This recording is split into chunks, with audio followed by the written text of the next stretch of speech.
This video will show you how to rotate SwiftUI views at a custom specified anchor. After watching this video, you will be able to use a custom anchor specification for your animations and create an anchor rotation effect similar to this animation. If you have a particular view in SwiftUI, an anchor point allows you to rotate the view or scale it at a particular point of the view. That can be left, center, right, top, or the bottom part of the view. By the way, you will find a link to the source code of this animation in the description of the video. Before I show you how I used custom anchor point to create this animation, let's go to the navigator and illustrate how to specify a custom anchor point in SwiftUI.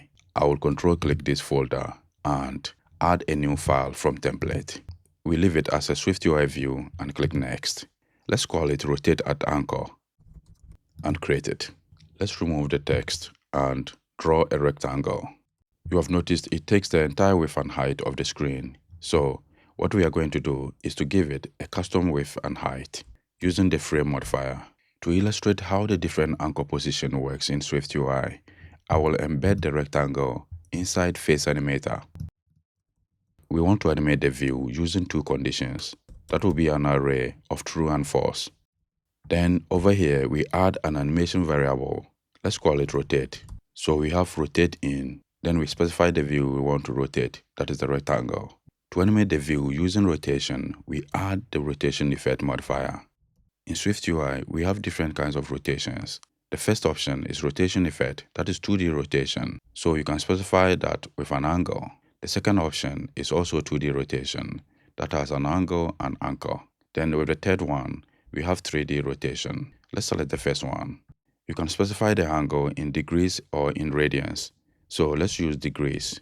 So by adding the rotation modifier and specifying degrees as the angle, along with the variable we define here, to rotate the view at this angle and that, we create a repeating rotation animation. So once you use the rotation effect modifier and without specifying the anchor point, you have noticed the object is rotating at its center.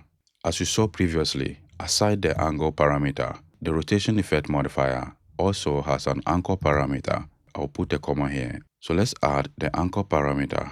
That is a unit point. So if I put a period here, we have different options. We have the bottom leading, bottom trailing, center, leading, top trailing, and the rest. Since we didn't specify the anchor point, by default SwiftUI uses center if you don't specify the anchor point. So let's change it to bottom. That sets the anchor point to the bottom center. To see it vividly, I'll also change the angle to -90. So you now see it clearly. The rectangle is rotating at the bottom center by specifying the anchor as bottom. Let's also change it to bottom leading. That changes the rotation to the bottom left. We can say we want it to rotate at the top. That is also the same as the top center. We can also specify it as top trailing, and that changes it to the top right. Aside from using the rotation effect modifier, the scale effect modifier in SwiftUI also has the anchor parameter. So let's put a comment here. Then over here, we add the scale effect modifier. To demonstrate it clearly, we don't need to scale the whole object. We can either scale the X or Y coordinate. So let's scale the Y coordinate. So we can scale it from the original size to, for example, 2.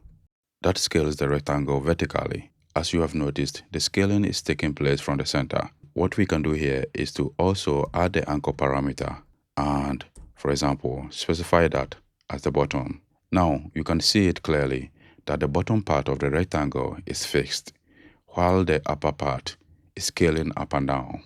If we change it to the top, the opposite will happen. Now, we keep the top part of the rectangle fixed, while the bottom part is scaling up and down. As I illustrated previously, we can even change it to the top trailing or the top leading part of the rectangle. If you like, you can also scale it on the x-axis. And instead of specifying this as top, if I remove the anchor parameter, it will now scale from the center as the previous example. Now, if we add the anchor parameter, we need to specify it as left or the right. So let's put leading so that it keeps the left part fixed. If I change it to trailing, the right part will be fixed. So this is the same technique I used to create the animation I showed previously. I will unfold the edge stack to see the animation. Like the previous examples, each of the views here is using the rotation effect modifier with a custom anchor point. So we have each of the views as an image. For the first one, we have this image, our back. By setting the anchor point to bottom leading, we rotate it from the bottom left of the view. If I scroll down, each of the remaining images has the anchor position at different locations. Like the middle right image, we have it set to the bottom leading, while the anchor of the middle left image is set to the bottom trailing. The same as the two images at the front. We have the anchor of the right front image set to bottom leading, while the anchor of the left front image is set to bottom trailing. So with these settings, we create this beautiful rotation animation by specifying custom anchor points in SwiftUI. If you want to test how this works, you can find a link to the source code in the description of the video. If you also want to use the same image in your project, you can find a link in the description. I have it uploaded to GitHub. You can download the images from GitHub